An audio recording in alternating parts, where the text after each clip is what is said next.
Hola, ¿qué tal? So we're looking at a 40-word task here. That's the second question on a foundation GCSE writing exam.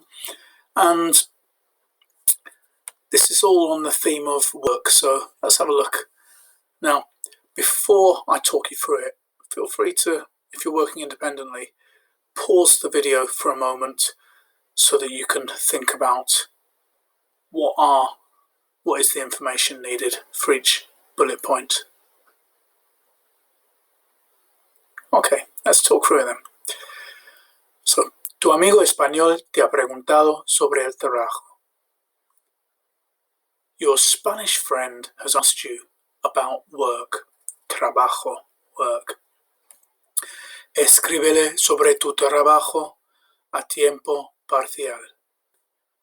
Write to him about your part-time work or your part-time job.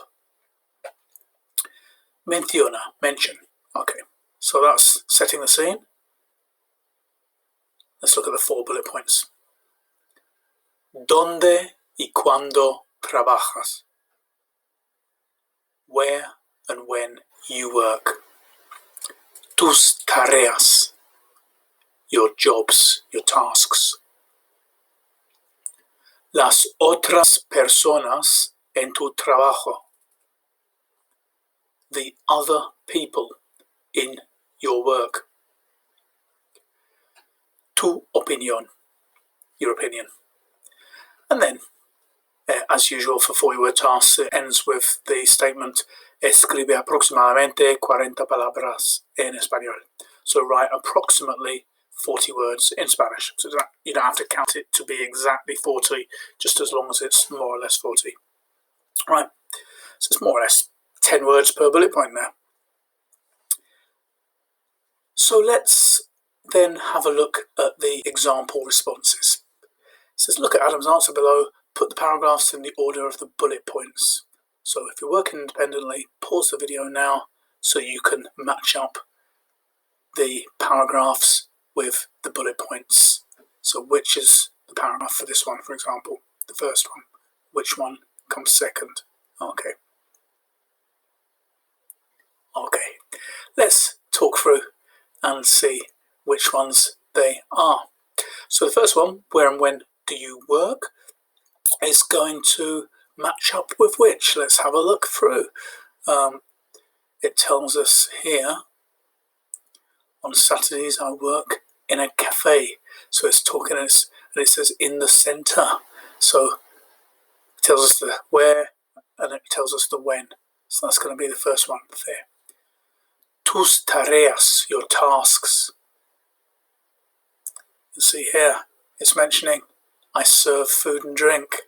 So it goes on to talk about what the tasks are. Verbs ending in O, so saying I do this. So that's going to be the match for the second bullet point. Third bullet point, the other people in your work or in your job.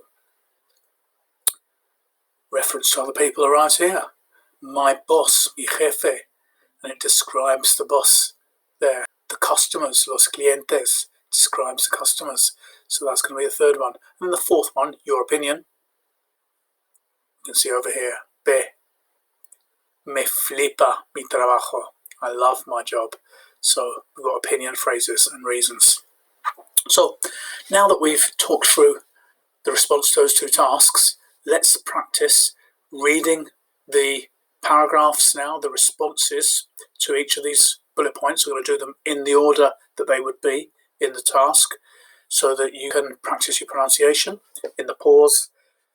And when you rewind the video, just to catch the bit at the end, you can also practice translating into English before you hear me say the English translation. Okay, let's run through together, starting with C. Los sábados trabajo en una cafetería pequeña en el centro.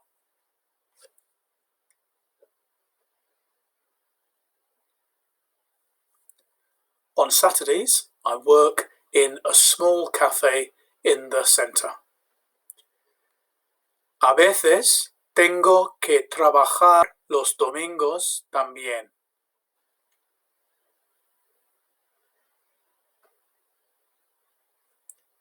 Sometimes I have to work on Sundays too, or also. Okay, tasks.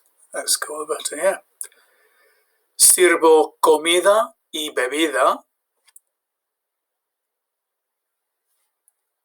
I serve food and drink, pero no cocino. But I don't cook. También quito las mesas.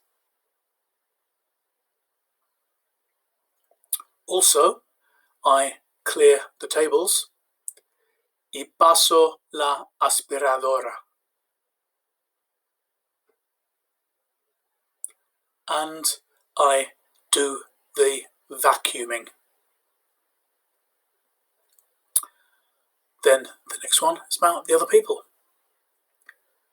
Mi jefe es muy alegre.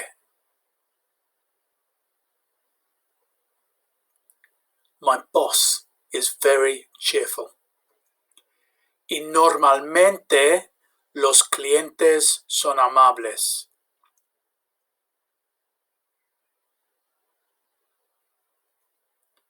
And normally the customers are friendly. And the last bullet point, your opinion. Me flipa mi trabajo. I love my job. Porque no es difícil. Because it's not difficult. Sin embargo, no gano mucho. However, I don't earn much. Muy bien. So remember, you can rewind the end of the video to practice your translation into English. And also, just a reminder now that you can apply when you're working independently and you want to go on to produce your own version of this task. You can have a sort of set structure to it. The answers here are great. They're really nicely detailed. But if you're not sure how to approach it, you could just put opinion phrases in front. So, for example, you could say, me gusta mi trabajo y trabajo los lunes on Mondays or los sábados on Saturdays en una oficina, in an office. So you can respond in that way. It says trabajas, you work. You can change the verb to be trabajo, I work. Me encantan mis tareas. I love my tasks. Again, it's just thinking about ways. If you're not sure what to say, you can use typical opinion phrases in front. Porque, because. Son interesantes, because they're interesting. Remember, swap tools for mis, mine, tú, your for me, my. You could even, again, opinion phrases. Me llevo bien, I get on well. Me llevo bien con, or me gustan even, I like. Las otras personas en mi trabajo, I like the other people in my job. And you can go on to describe them. And when it refers to your opinion, I suppose I mentioned that at the beginning, but you can stick to a simple phrase like me gusta, no me gusta, porque es interesante, aburrido. Again, these are very basic things that I'm mentioning to you there. If you can give a more detailed response, that's even better with more variety. But I'm referring to the idea that if you're not sure what to say, then you can stick to the basics. Ok, muy bien, buena suerte.